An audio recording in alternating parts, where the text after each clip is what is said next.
Bienvenidos, queridos amigos, una vez más a su programa Amanecer con Jesús. Es una alegría, es un gozo tener la oportunidad de compartir estos mensajes de la palabra inspirada y tener la oportunidad de dejar esto como un mensaje edificante para nuestros corazones. Nuevas de fidelidad son cada mañana. Y hoy, Señor, te damos las gracias porque tú eres bueno, porque para siempre es tu misericordia. Gracias por iluminar nuestra mente con la dulzura de tu palabra. Gracias, Señor, por hablarnos al corazón.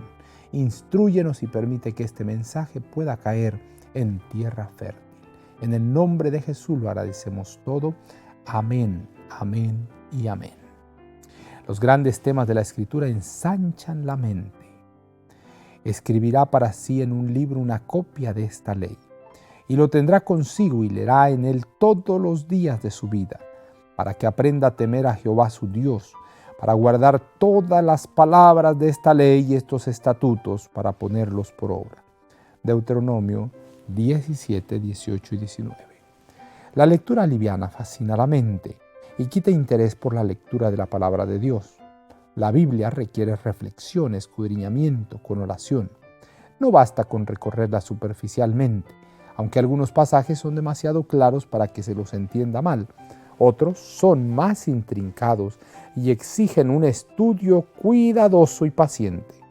Como el metal precioso oculto en las colinas y las montañas, es necesario buscar sus gemas de verdad y almacenarlas en la mente para un uso futuro.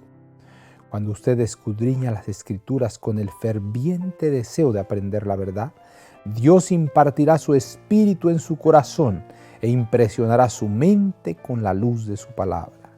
La Biblia es su propio intérprete, pues un pasaje explica al otro.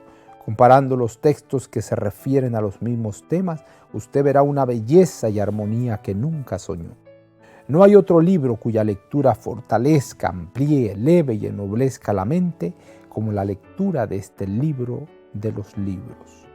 El mandato de la palabra de Dios es: ocupaos en vuestra salvación con temor y temblor, porque Dios es el que en vosotros produce así el querer como el hacer por su buena voluntad. Filipenses 2, 12 y 13. Dios y los seres humanos deben cooperar, todos deben desarrollar lo que Dios introduce. Los estudiantes de la palabra de Dios deben usar el conocimiento que han obtenido, deben mejorar las oportunidades que se les presentan en su camino, con una convicción establecida del deber. Deben usar su conocimiento e influencia para cualquier medio con el fin de que puedan obtener más por medio de su uso. Estudie la Biblia de Cristo en este respecto, la vida de Cristo en este respecto.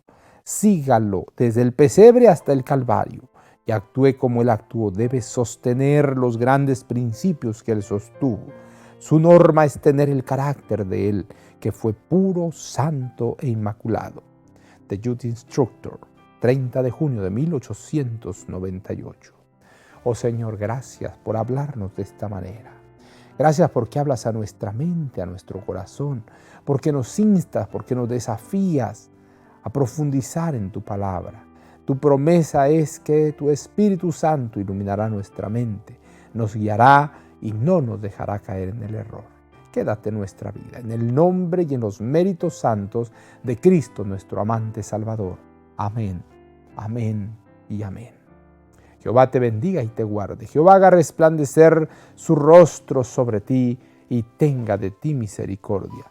Jehová alce a ti su rostro y ponga en ti paz. No lo olvides, conserva una sonrisa en tus labios, una oración en la mente y una canción en el corazón.